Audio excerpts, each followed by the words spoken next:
Malgré la crise du Covid, malgré des recettes toujours plus basses, le PSG ne semble pas être impacté par ces restrictions et peut encore prolonger ses grandes stars. Bienvenue dans cette nouvelle vidéo avec la prolongation de Neymar.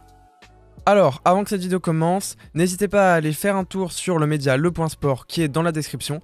Donc on a un compte Twitter, un compte Insta. Le compte Insta vient de débuter, donc c'est vrai que ça nous ferait très plaisir si vous pouvez venir. Et donc on va pouvoir passer à la vidéo. Alors, débutons par les détails de ce contrat. Neymar actuellement a 29 ans et va prolonger son contrat jusqu'en 2025 avec un an en bonus. Donc ça fait une prolongation de, entre 3 et 4 ans et avec un salaire qui est estimé soit à 36 millions d'euros pour les médias comme l'équipe ou ActuFoot, ou d'autres médias, notamment le journaliste Fabrizio Romano qui est le plus connu sur Twitter, qui dit plutôt que ce serait 30 millions par an en s'alignant à ce que le FC Barcelone avait pu proposer il y a quelques temps. Donc, dans tous les cas, ça veut dire que le PSG dépense beaucoup en période de crise où tout, normalement, vaudrait moins cher.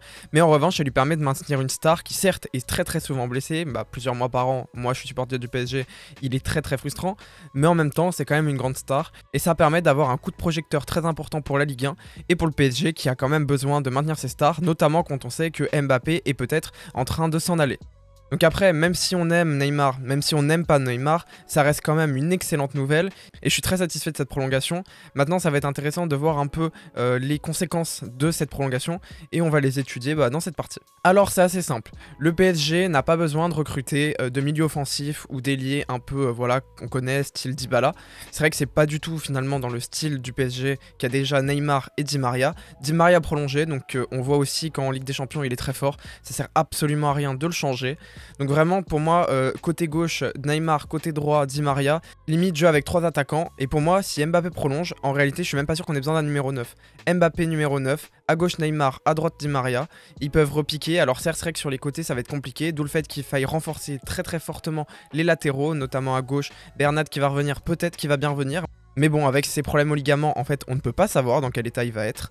Et à droite, il y a un vrai problème avec Florenzi et Dagba est encore beaucoup trop frêle. Et du coup, je pense que ça va être assez important d'aller trouver un autre ailier qui permettra d'avoir de nouvelles solutions, peut-être plus défensives, peut-être un peu moins dans la projection offensive, mais qui permettra quand même d'avoir une certaine stabilité d'équipe qui, avec le milieu, pourra peut-être trouver plus de connexion et plus de collectif qui nous manque, je trouve, beaucoup au PSG cette année. Alors enfin, j'essaye quand même une petite alternative avec un numéro 9. Donc là, il faudra aller chercher un mec plus technique que Icardi qui, lui, ne participe pas assez au jeu. Donc vraiment quelqu'un qui participe pas mal au jeu. Je trouve que Agüero dans ce rôle est parfait parce qu'il est clinique. Même certes, il est un peu âgé, mais en même temps, ça va faire diminuer le prix. Franchement, il a toutes les qualités nécessaires, Sergio Agüero, même si je pense qu'il ira pas au PSG. Je vois pas trop d'autres personnes, honnêtement, en numéro 9 cette année.